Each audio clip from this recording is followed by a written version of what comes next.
The Terran Dilemma. In the vast expanse of the Milky Way, humanity had carved out a niche for itself. Known throughout the galaxy as master traders and diplomats, the Terrans had built an empire not through conquest, but through commerce. Their massive ships, marvels of engineering that could traverse the cosmos in mere days, were the lifeblood of galactic trade.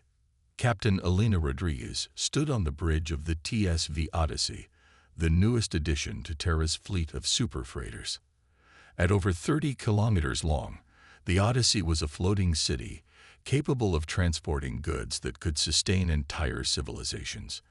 As she gazed out at the swirling colors of hyperspace, Elena couldn't help but feel a sense of pride in her people's achievements. "Captain, we're approaching the Zendari system," her first officer, Kai Chen, reported. "We should be dropping out of FTL in about 5 minutes." Elena nodded, her dark eyes scanning the bridge crew. "All right, people. Let's make this a smooth transition. We got a lot of sensitive cargo on board, and the Zendari are expecting it yesterday." As the Odyssey prepared to re-enter normal space, Elena's mind wandered to the cargo they were carrying. Medical supplies, mostly. Vaccines for a particularly nasty strain of virus that had been ravaging the Zendari colonies. It was a lucrative contract, but more importantly, it was saving lives. The ship shuddered slightly as it dropped out of hyperspace, the swirling colors outside the viewscreen resolving into the familiar pinpricks of distant stars. The blue-green orb of Zendar Prime hung in the distance, surrounded by a glittering network of orbital stations and smaller craft. "Captain," the communications officer called out, her voice tinged with concern. "We're receiving an emergency broadcast from Zendar Prime." Elena frowned. "Put it through." The view screen flickered to life, revealing the worried face of a Zendari official. The alien's 4 eyes blinked rapidly, a sign of distress in their species. "This is Premier Caxlith of Zendar Prime," the alien spoke, its translator converting the clicks and whistles of its native tongue into crisp Terran standard. "To any vessels in range, we are under attack. An unknown force has entered our system and is systematically destroying our orbital defenses. We request immediate assistance." The bridge fell silent as the message repeated. Elena's mind raced. The Terran Federation had strict non-intervention policies when it came to interstellar conflicts. Their neutrality was the cornerstone of their success as traders. But this was different. They were carrying vital medical supplies, and lives were at stake. "Kai," Elena said, her voice steady despite the turmoil in her gut. "What's our status?" Her first officer quickly pulled up a holographic display. "We're fully loaded, Captain. Minimal weapons, as per standard protocol for a trading run. We've got decent shields, but we're not built for combat." Elena nodded, her decision already made. "Helm, set a course for Zendar Prime. Comms, inform the Zendari. We're on our way with medical supplies. And let them know we'll do what we can to help." As the Odyssey changed course, heading towards the besieged planet, Elena couldn't shake the feeling that she was about to change the course of history. The Terran Federation had avoided war for over a century, focusing instead on trade and diplomacy. But as she watched the distant flashes of weapons fire around Zendar Prime, she knew that era of peace might be coming to an end. "Captain," Kai said softly, coming to stand beside her. "You know this could be seen as an act of war. We're not supposed to get involved in conflicts." Elena's jaw tightened. "I know, but we can't just stand by and watch civilians die, not when we have the means to help. Besides, we're just delivering medical supplies. If anyone has a problem with that, they can take it up with Terra Prime." As the Odyssey approached Zendar Prime, the scale of the attack became clear. Dozens of sleek, predatory ships darted between the planet's defensive platforms, their energy weapons carving swaths of destruction. The Zendari fleet, caught off guard, was putting up a valiant but ultimately futile defense. "Tactical analysis," Elena barked, her eyes never leaving the viewscreen. The tactical officer's fingers flew over his console. "Unknown ship design, Captain." They're using some kind of energy weaponry we've never seen before. Highly maneuverable, but they don't seem to have strong shields. I'd estimate about 50 enemy craft, varying in size from small fighters to capital ships. Alina's mind raced. Years of tactical simulations, part of standard Terran education, despite their peaceful stance, kicking into gear. Helm, plot a course straight for the main spaceport. Shields at maximum. Comms, broadcast on all frequencies that we're a medical transport. Let's hope they have some honor. The Odyssey plunged into the fray, its massive bulk dwarfing even the largest of the attackers' ships. At first, the unknown force seemed to ignore them, focusing on the Zendari defenses. But as they drew closer to the planet, a pair of enemy fighters peeled off, heading straight for them. Evasive maneuvers. Alina shouted, gripping the arms of her chair as the ship lurched to the side. Energy bolts streaked past them, close enough that the shields flared bright blue.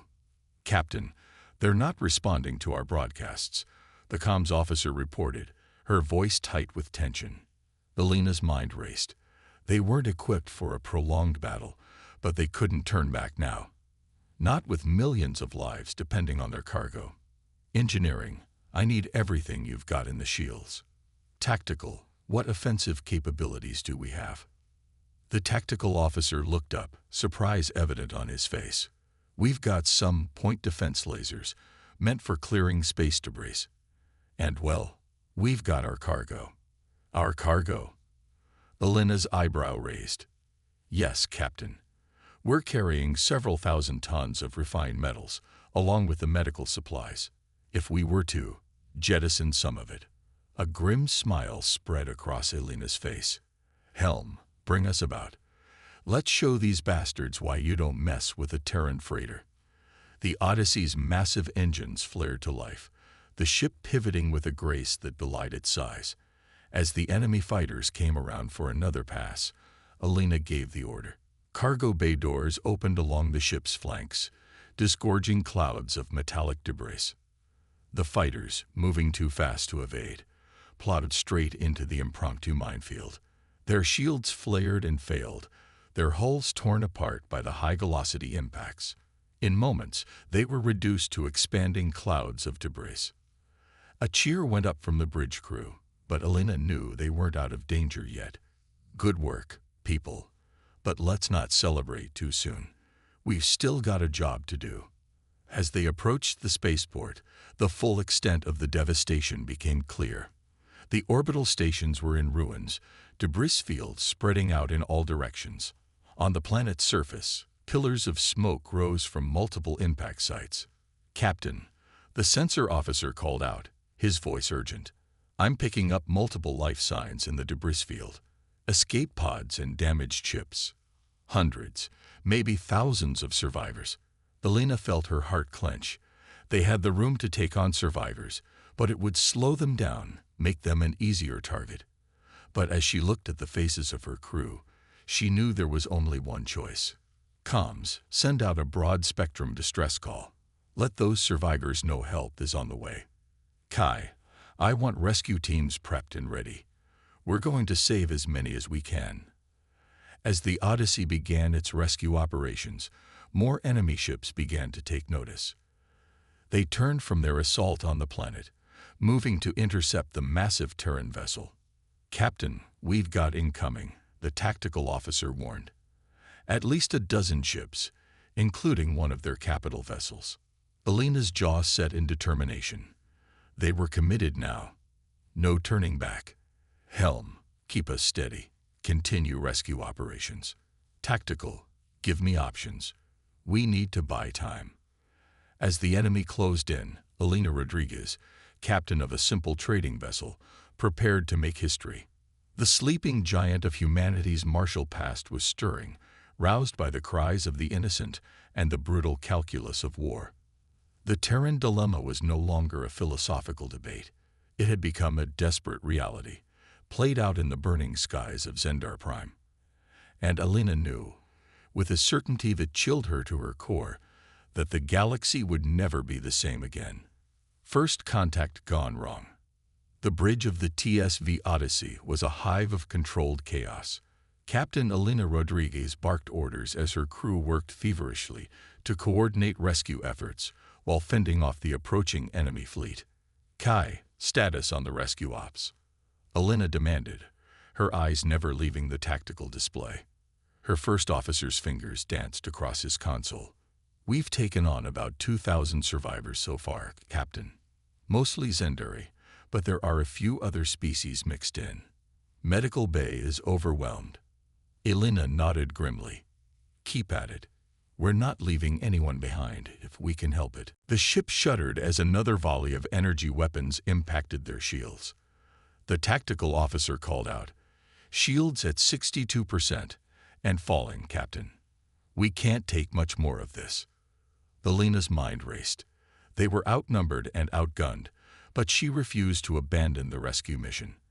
An idea sparked in her mind, born of desperation and the unconventional thinking that had made humanity such successful traders. "Engineering," she called out. "I need you to rig up our FTL drive for a controlled energy discharge." "Can you do it?" The chief engineer's voice crackled over the comm, confusion evident in his tone. "A discharge? Captain, that's not what the drive is designed for. It could overload our systems." "I know the risks," Elena shot back. "But if we can channel that energy outward, it might just give us the edge we need. Make it happen." As the engineering team scrambled to modify the FTL drive, Elena turned to her tactical officer. "I want every scrap of sensor data you can get on those enemy ships. Look for weak points, energy fluctuations, anything we can exploit." Minutes ticked by, each one bringing the enemy fleet closer. The Odyssey's point defense lasers worked overtime, swatting away smaller craft and incoming missiles, but they were fighting a losing battle. "Captain," the comms officer called out, her voice tight with stress. "We're receiving a transmission from the lead enemy vessel. They're demanding our immediate surrender." Elena's eyes narrowed. "Put them through." The main view screen flickered to life, revealing a sight that sent a chill down Elena's spine. The alien that appeared was unlike anything humanity had encountered before. Its body was a writhing mass of tentacles, centered around a bulbous head with multiple compound eyes. When it spoke, its voice was a grating metallic screech that set everyone's teeth on edge.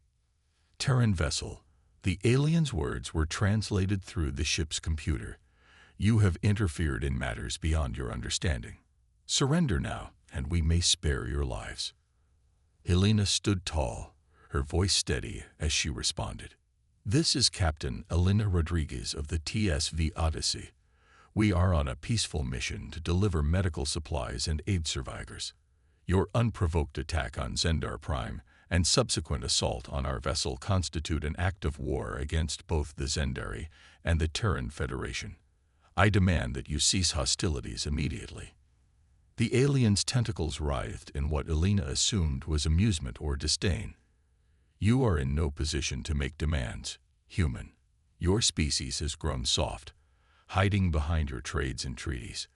The galaxy is changing, and the strong will inherit the stars. This is your final warning. Surrender or be destroyed." As the transmission cut off, Elena turned to her crew. Their faces were a mix of fear and determination. She knew that her next decision would not only seal their fate, but potentially alter the course of human history. "All right, people," she said, her voice carrying across the bridge. "I won't lie to you. We're in a tough spot, but we're Terrans. We've faced impossible odds before and come out on top, not through brute force, but through ingenuity and determination. Today, we're not just fighting for ourselves. We're fighting for every innocent life on that planet, for every survivor we've rescued. We're fighting for the very principles that have guided our civilization for over a century." She paused, making eye contact with each member of her bridge crew. "I can't order you to fight. Our mission was supposed to be one of peace. If anyone wants to abandon ship, now's your chance. No judgment, no repercussions." For a moment, the bridge was silent. Then, one by one, Each crew member stood at attention. Kai Chen, her first officer, spoke for them all. "We're with you, Captain." To the end. Elena felt a surge of pride. This was humanity at its best, not conquering warriors, but steadfast defenders of life and liberty. "Engineering," she called out. "Status on that FTL discharge." "Ready on your command, Captain," came the reply. "But I must warn you, this is going to be one hell of a light show. No guarantees on what it'll do to our systems." "Understood," Elena nodded. "Tactical. As soon as we unleash that discharge, I want everything we've got targeted on their lead ship. Helm, be ready to maneuver us into the heart of their fleet. If we're going down, we're taking as many of them with us as we can." The enemy fleet closed in, their weapons charging for what they clearly thought would be the final blow. Elena watched the tactical display, waiting for just the right moment. "Now," she shouted. The Odyssey's FTL drive spun up, not to propel them across the stars, but to unleash a storm of energy unlike anything the galaxy had seen. A blinding flash erupted from the massive ship, expanding outward in a shockwave of pure light and power. The effect on the enemy fleet was instantaneous and devastating. Smaller ships were vaporized outright, while larger vessels spun out of control, their systems overloaded by the unexpected assault. The lead ship, target of the Odyssey's concentrated firepower, erupted in a series of secondary explosions. On the Odyssey's bridge, systems sparked and sputtered. Emergency lighting kicked in as main power fluctuated, but they were still in the fight. "Report," Elena called out, steadying herself against her command chair. Kai's voice cut through the chaos.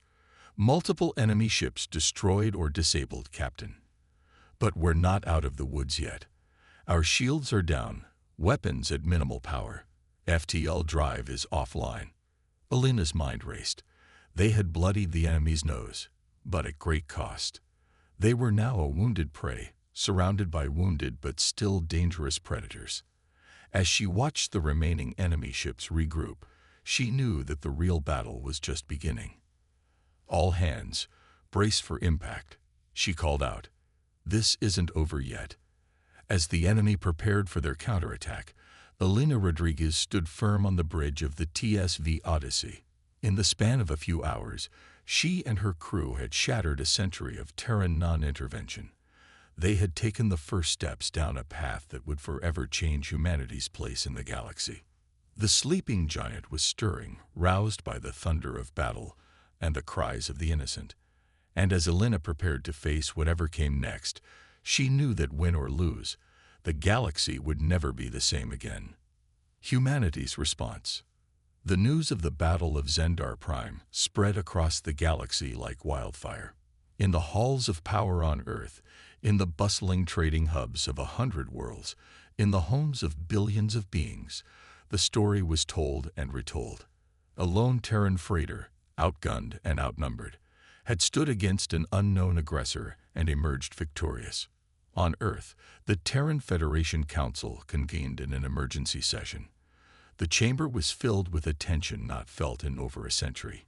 Admiral Jahan Kari, head of the long-neglected Terran Defense Force, stood before the assembled representatives, his weathered face grim. "Ladies and gentlemen of the Council," he began, his voice echoing in the cavernous room. "The events at Zendar Prime have irrevocably changed our position in the galaxy. For too long, we have hidden behind our treaties and trade agreements, believing that our economic power would shield us from the harsh realities of the cosmos. That illusion has been shattered." Murmurs rippled through the chamber. Admiral Kari continued, his voice growing stronger. "The crew of the TSV Odyssey, led by Captain Elena Rodriguez, have shown us that the spirit of humanity, our ingenuity, our determination, our willingness to stand up for what's right, is still alive and well. But they have also shown us how woefully unprepared we are for the threats that lurk in the darkness between the stars." He paused, letting his words sink in. "We have a choice to make. Do we retreat, pull back our ships, close our borders, and hope that this threat passes us by? Or do we embrace our responsibility as members of the galactic community and stand ready to defend not just ourselves, but all those who cannot defend themselves? The council chamber erupted in debate. Some called for immediate military buildup, others for diplomatic outreach to form new alliances. A few voices even suggested abandoning their colonies and retreating to the safety of the Sol system. As the arguments raged, a single figure rose from her seat.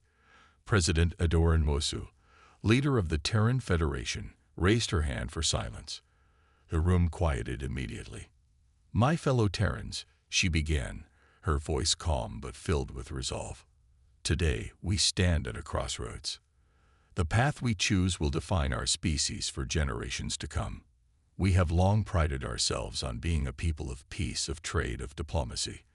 But today, we are reminded that peace is not the absence of conflict, but the strength to face it when it comes." She paused, her eyes sweeping the room. "The crew of the Odyssey has shown us what we are capable of when pushed to the brink. They fought not for glory, not for conquest, but to protect the innocent and uphold the values we hold dear. In doing so, they have awakened something within us, a sleeping giant that has lain dormant for far too long." President Mosu's voice grew stronger, filled with passion. "I propose that we honor their sacrifice by recommitting ourselves to those very ideals. Yes, we will rebuild our fleets. Yes, we will shore up our defenses, but not to wage war, to preserve peace. We will reach out to our allies, old and new, to form a coalition dedicated to mutual defense and the protection of all sentient life." She turned to Admiral Kari. "Admiral, you will have the resources you need to modernize and expand our defense forces. But remember, our ships will be shields, not swords. We will be guardians, not conquerors." The president then addressed the full council again.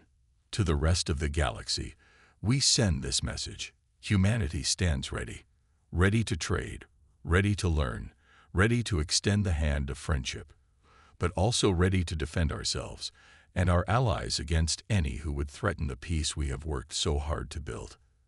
As President Mosu's words echoed through the chamber, a sense of purpose filled the air.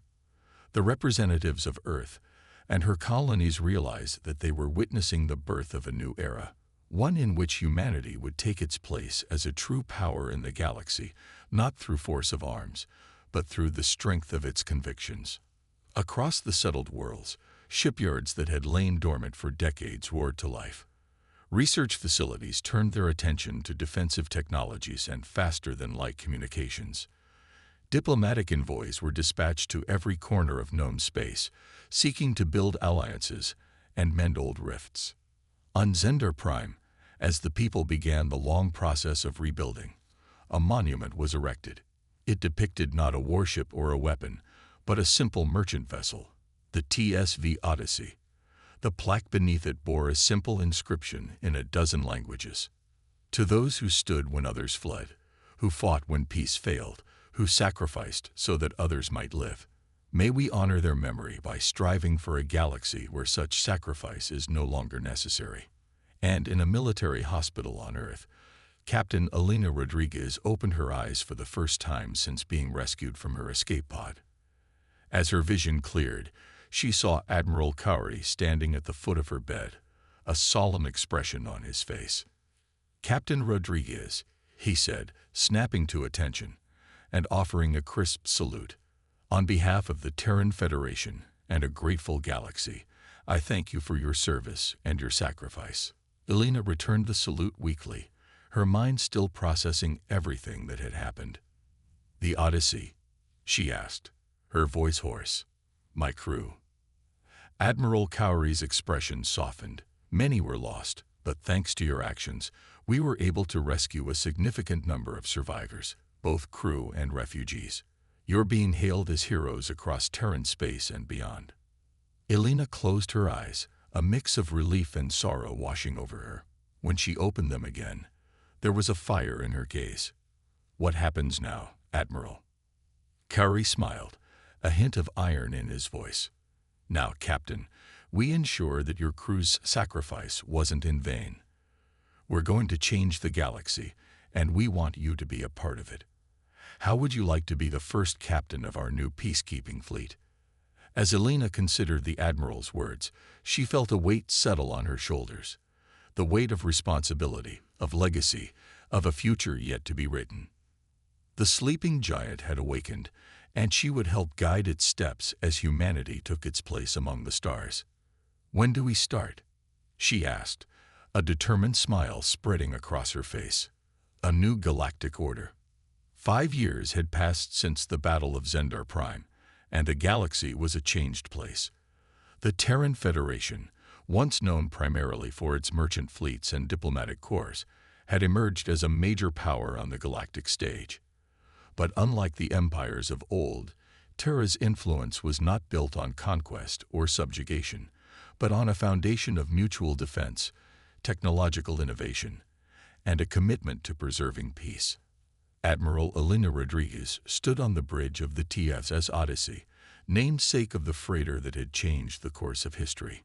This Odyssey was no merchant vessel, but the flagship of the Terran peacekeeping fleet. It was a marvel of engineering, incorporating the best of Terran ingenuity and alien technology freely shared by grateful allies. "Status report, Commander Chen," Elena called out, a smile tugging at her lips as she addressed her former ensign, now her executive officer. Lin Chen, her posture straight and confident, responded crisply. "All systems nominal, Admiral. The Galactic Council delegates are safely aboard and settled in their quarters. We're ready to make the jump to the conference site at your command."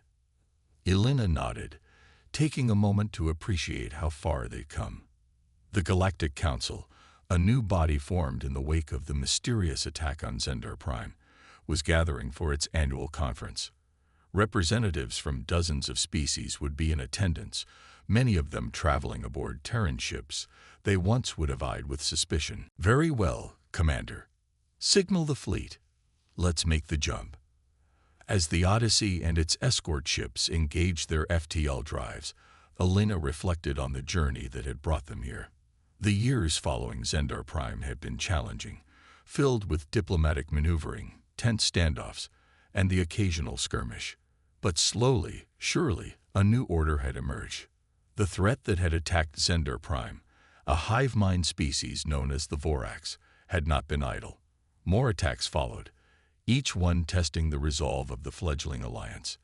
But where individual worlds had once stood alone and vulnerable, they now found strength in unity. Terran shipyards produced vessels of war and peace in equal measure. Their freighters, now armed and armored, continued to ply the trade routes. But they were joined by dedicated warships, not to conquer, but to defend. And alongside them flew the ships of a dozen allied species, each contributing their unique strengths to the common defense. The Zendari, grateful for the sacrifice of the original Odyssey, had become Terra's staunchest allies. Their expertise in bioengineering led to revolutionary advancements in medical technology and agriculture, helping to solve food shortages across multiple worlds. The Volari, a species of natural mathematicians, collaborated with Terran scientists to push the boundaries of faster-than-light travel. The new drives they developed cut journey times in half, bringing the galaxy closer together than ever before.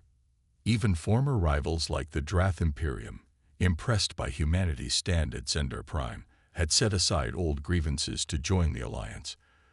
Their fearsome warriors now fought alongside Terran peacekeepers, a sight that would have been unthinkable just a few years ago. As the fleet dropped out of FTL at the conference site, a massive space station came into view. The Concordia, as it was called, was a symbol of the new galactic order. Built through the combined efforts of multiple species, it served as the headquarters of the Galactic Council and a shining beacon of interstellar cooperation. Elena felt a swell of pride as she gazed at the station. It hadn't been an easy road, and there had been losses along the way. The faces of those who had died aboard the original Odyssey still haunted her dreams. But their sacrifice had not been in vain. They had awakened humanity to its potential and its responsibility, setting in motion events that reshaped the galaxy. As the Odyssey docked with the Concordia, Elena prepared to escort the delegates to the council chambers. There was still much work to be done. The Vorax threat lingered on the fringes of known space, a constant reminder of the need for vigilance. Tensions between some member species simmered beneath the surface of the Alliance, and beyond the known galaxy, who knew what other challenges awaited. But as Elena looked at the diverse group of beings disembarking from her ship, humans walking side by side with aliens of all shapes and sizes, she felt a sense of hope. The sleeping giant had awakened, not to dominate, but to protect. Humanity had found its place in the cosmos, not as conquerors, but as guardians, innovators, and bridge builders. "Admiral Rodriguez," a voice called out. Elena turned to see Ambassador Caxlith, the Zendari representative she had first encountered as a desperate voice over a communication channel 5 years ago. Now he stood tall and proud, a respected leader in the Galactic Council. "The Council is waiting," Caxlith said, his translator conveying a tone of friendly respect. "Are you ready to address them?" Elena smiled, squaring her shoulders. "As ready as I'll ever be, Ambassador. Let's go make some history." As they walked together towards the council chambers, Elena reflected on the words that had become the unofficial motto of the Terran peacekeeping fleet, words now inscribed on the base of the Odyssey monument on Zendar Prime. "We choose to venture into space and do the other things, not because they are easy, but because they are hard. Because that challenge is one we are willing to accept, one we are unwilling to postpone, and one we intend to win." The sleeping giant was awake, and the galaxy was better for it. Whatever challenges lay ahead, humanity would face them not alone, but as part of a united galaxy, stronger together than any could be apart. The dawn of a new era had truly begun.